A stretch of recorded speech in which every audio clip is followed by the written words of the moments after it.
市面上的热水器有很多个种类，但主流的还是燃气热水器和电热水器。如果你家里没开通燃气，那么储水式电热水器一定是个不错的选择。因为电热水器经过这么多年的发展，技术相对成熟，使用方便快捷，而且热水恒温性能好，价格相对也比较亲民。但是很多人对电热水器的选购还是一知半解，导致买到了不成熟的产品。虽然价格便宜，但是买到家发现不好用，使用体验差，白白花了冤枉钱。其实选购电热水器也没那么难，只要认准以下这6个方面去选购，你也能买到一款既好用又安全的电热水器。一、看升数电热水器的容量一般是40升到100升，那具体选多大的合适呢？有些人会告诉你，根据家里人口数量来选，比如1至2口人就选40升的。其实这么选就很容易踩坑，因为每个人的洗澡习惯不同，有些人洗澡时间就比较长，而且夏天和冬天的净水温度也会有所不同，因此会受到多方面因素影响。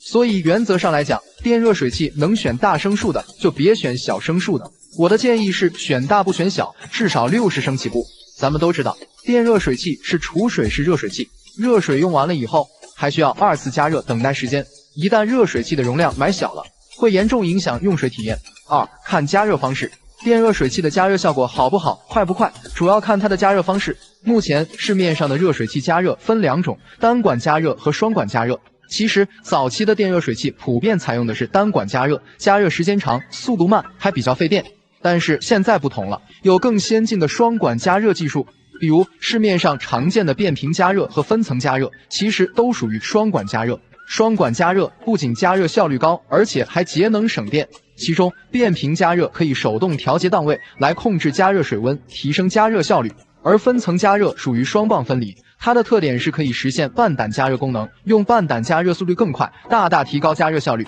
所以建议大家认准双管加热的电热水器。3、看内胆材质。要知道，内胆是电热水器的心脏，直接影响使用体验和使用寿命。内胆质量太差的话，不仅保温性能差，如果出现破损，就会发生漏水漏电的情况。而好的内胆，不论是密封性还是保温性以及耐用性都更好，基本上使用8至10年都没问题。目前电热水器的材质主要有镀锌内胆、搪瓷内胆、不锈钢内胆3种，其中镀锌内胆一定不要选，这种内胆质量最差，容易结构，使用寿命也短，只有少数的低端热水器还在用。性价比最高的要数搪瓷内胆，搪瓷内胆的抗压能力强，耐腐蚀，不容易漏水，而且成本适中，还有不错的使用寿命。另外，市面上的一些名牌会给内胆起一些高大上的名字，叫什么钛金内胆、金刚内胆、蓝钻胆等，其实都是搪瓷内胆的一种，只是加了涂层而已。不锈钢内胆的制作工艺比较高，成本也贵，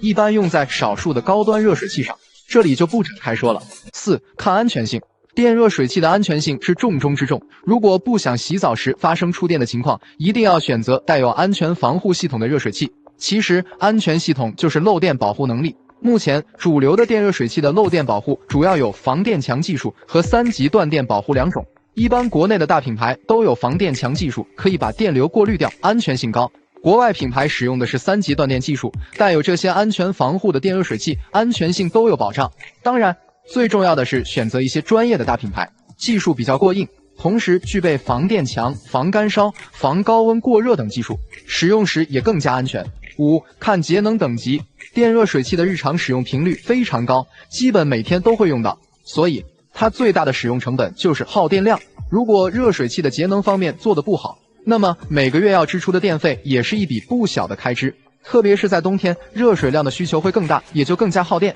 所以想要节省使用成本，那么选购电热水器一定要关注它的能效等级。比如市面上一些低端的热水器，虽然价格比较便宜，但是基本都是3级以上能效等级的，平时使用非常耗电，所以不推荐大家入手。那么同等配置下，建议优先选择1级或2级能效的电热水器，价格方面可能会贵一些，但是产品在节能省电方面会做得更好，从长久使用上来讲，性价比会更高。6、看辅助功能。选择电热水器除了关注上述几点以外，有些中高端的产品还会有辅助功能，比如杀菌功能、远程 APP 操控、定时加热、中温保温功能等等。那其中我认为比较实用的就是定时加热和保温功能。定时加热功能可以提前预约热水，节省时间效率，保温功能是可以把水温控制在合适的温度，保障咱们全天随时都能用到温水。当然，这些辅助功能还是要根据自己的实际需求去选择。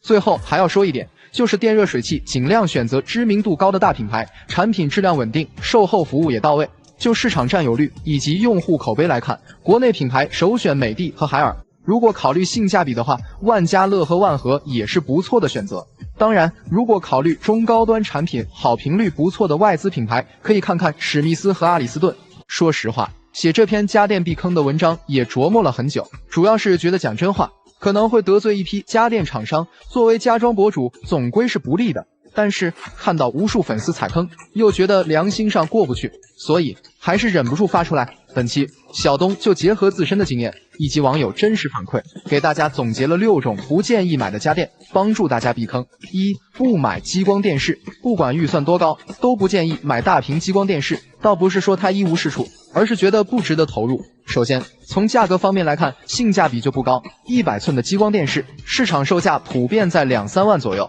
如果是100寸的投影仪，买个品牌货，不过才4-5千块。而98寸的液晶电视，价格也跌至1.5-6万。另外，就观影效果上来看，更是拉胯，亮度低，抗光性差是个不争的事实，还被某些厂商营销说成是护眼。而且几万块的产品还不是 4K 的分辨率，真是妥妥的智商税。网友肥仔反馈，我家100寸的抗光硬屏，4000的流明参数，钱没少花，但白天有太阳光的时候基本不能看，光线暗的时候效果还勉强接受。劝大家一句，不习惯白天拉窗帘的，还是乖乖的买液晶电视吧。2. 不买大屏冰箱，就是那种带一块显示大屏的所谓的智能冰箱，美其名曰是高科技，又能听歌看电影，还能找菜谱，提供天气预报，功能真的五花八门，多到你无法拒绝。但用过之后没几个不后悔的。硬植入的软件既不能升级，又不能卸载，黑屏卡顿是常有的事。出现故障想更换维修，没个1-2千根本下不来。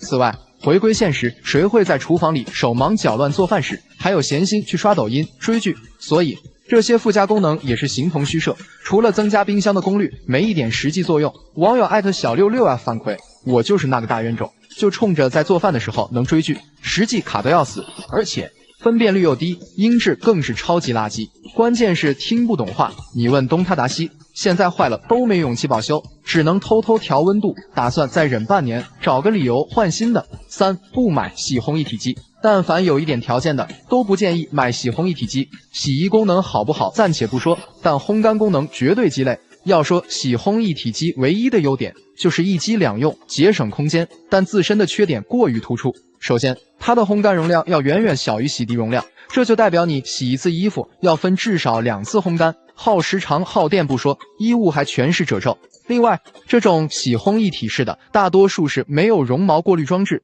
这也导致衣物上的毛絮全部堆积在风道里边，时间长了就发霉，几个月就得拆开清洗一次。网友哆啦 A 梦的太太反馈，我只是烘了一个被罩加2个枕套，用了3个小时，竟然还全是褶子，我真的服了。原本是空间有限，被迫选的一体机，以为价格高点的会好点，事实上并不是，接近1万大洋，就这么打了水漂。4. 不买烘干晾衣架，不得不说，这几年流行的阳台电动晾衣架的确很实用，和传统晾衣架相比，不仅颜值更高，而且功能也越发丰富。比如说什么电动升降、夜间照明，甚至一些高端机型还配置了快速烘干、紫外线除菌等功能。如果家里有晾晒需求，咱就买个入门基本款的就行，那些多功能的我劝你还是算了。为什么这么说呢？一是因为这东西功能越多，就代表故障率越高，而且功率大也耗电。2是所谓的烘干和杀菌功能也是很鸡肋，所谓的加热烘干类似吹风机吹干，效果可想而知，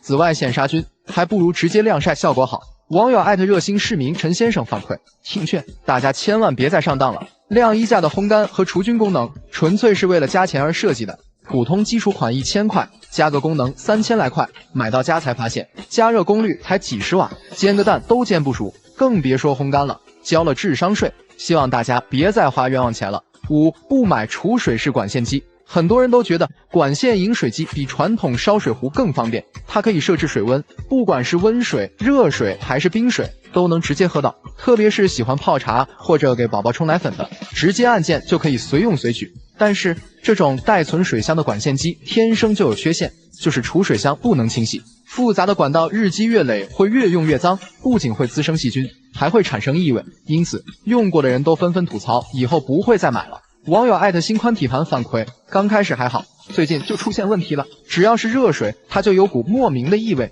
搞得我都不敢喝水了。劝大家也不要装，喝了会拉肚子，时间长了还会臭。网友艾特去你的人生反馈，就一个烧水壶的功能，花了好几千，真的是又浪费钱又鸡肋，还喝不到好水，大冤种别当啊！6. 不买厨房凉霸，这个东西说白了就是一台换了外壳的风扇，从地面换到顶面，打着制冷降温的营销口号，大肆收割智商税。这么和你说吧，它本身就是吹风原理，和风扇一样，天气热的时候，它吹的也是热风，开启它之后，体感会更热了。等到阴天或冬天，你也根本用不上。此外，如果厨房使用燃气做饭，风吹下来，火苗还是偏的，而且还会变小火。网友艾特用户已注销反馈，这玩意真是鸡肋，还不如空调扇有用，起码人家底下还有个格子放冷冻的冰盒。凉霸是厨房装修里最没有的东西，有条件的就直接装厨房空调，没条件就忍一忍，花500-600块装个废物，实在不划算。总而言之，大家要明白一个道理，任何家电买来都是为了提升咱们的生活质量的，不是给我们生活添堵的，一切都要满足需求，方便实用才是根本，不要一味的去追求颜值或是多功能，到头来发现钱没少花，东西却不好用，给生活平添烦恼。